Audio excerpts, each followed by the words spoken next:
What's going on? Average Tech Guy here, and today we are back. More tech, more reviews, and finally, Apple has done what we've been asking them, or matter of fact, what they said they would do a couple of years ago when it came to the iPad Pro and like making it more like a computer experience. Well, they've done a little bit of that, but let's jump right into, well, here's the video.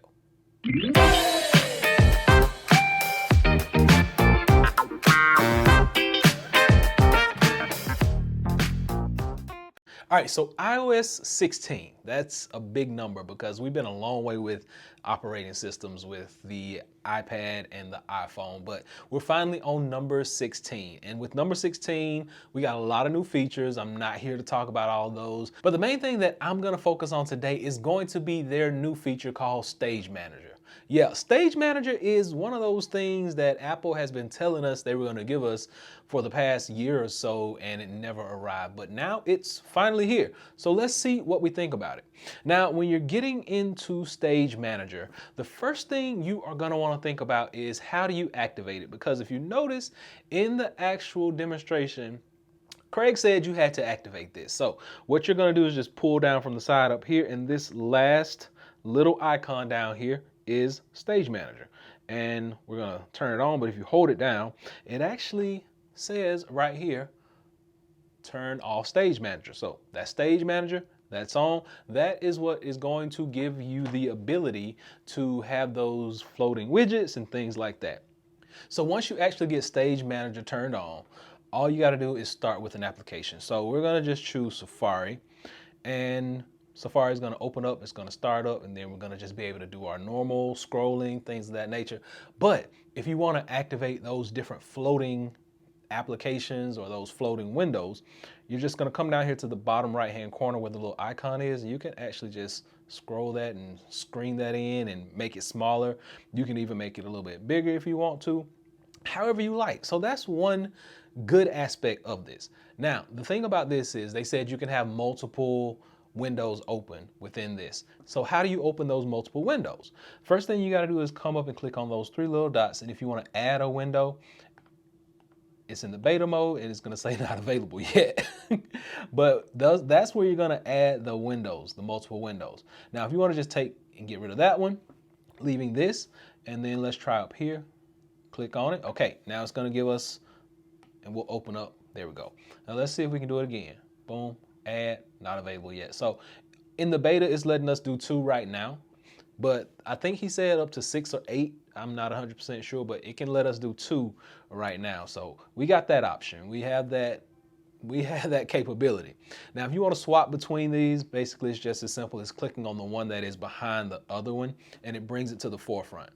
So this is something that we kind of been looking forward to, that's going to be able to take full advantage of the Pro power, the M1 power. And I still don't think that this is the best of the best that they can do for this, because the M1 is supposed to be like the best, most powerful thing they came up with. And all they did was basically give us floating windows that we can kind of rearrange. And you can kind of take these around the screen. Let's see. And since this is the beta, it's going to be a little buggy, but you can kind of just do what you need to do with it, make it bigger, make it smaller. Now, one of the other aspects that they spoke about was the ability to connect this to an external display. Now, we know that we have been promised this in previous iterations of iPadOS, but today we're gonna go to one of these monitors back here and we're gonna plug it up just to see. Now, in the show, they plugged it up to an Apple monitor. Now, behind me, I have Samsung monitors, an M7 and an M8. They're over there on that side. That is what we are going to be trying out. So let's go back there, plug it in, and see what is going to happen. All right, so for this process, I'm going to be using my Samsung M8 that I have right here. So I got it on the Magic Keyboard right now because we want to test out the mouse capabilities. So let's just go ahead and plug this bad boy in, and let's see what happens. All right, so now we do get the screen as they promised. We got the dock and all that good stuff. So you can see, as you can see, I'm gonna lay this down just for a moment. We got the whole dock down here. We got the whole desktop right here. So let's go ahead and play with this and see what we can do. Now, I want to see what is going to open up over here on this screen. So let's just click on that. Boom. Okay, brings it over here. And my mouse is working over here on this device. And let's see, we can add a page. Yep. Browsing as normal. All right. Let's see, how do we close? We're going to close up here. So, boom, close. And here we'll close. All right, perfect. So that is working. Now we know that this still is a beta. We still have little kinks and things like that to get out. But for the most part, what they told us is working. And if I come over here to my iPad, I can just pretty much do the same exact stuff.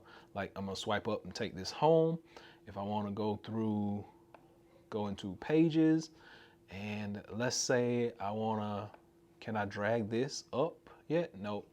So it's not allowing me to drag the actual application up and out of the way. So that's not working. But I can come over here, and let's say if I want to open up pages over here, it brings it up and over here on this computer. So this is what we have been waiting for the past few years or so. Like the ability to be able to use our iPad in this mode, like Samsung has DeX, we're able to bring it over here and do our thing. Now, if we want to open up multiple apps in this format, boom, hit here, hit plus, and we're going to just choose an application, and we're going to go and open up. There we go. So now we got two right here side by side, and we're able to use both of them. Now let's see how far they'll let us go. No, it's only gonna let us do two right now.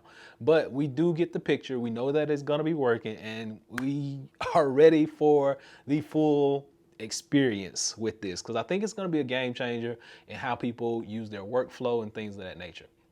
So if you want to make one of these the full screen, you come in here and you click the full screen tab, and it blows the whole thing up, and you don't have to worry about those bars, those ugly bars that we've been using for the past few years. They are gone. They are done away with.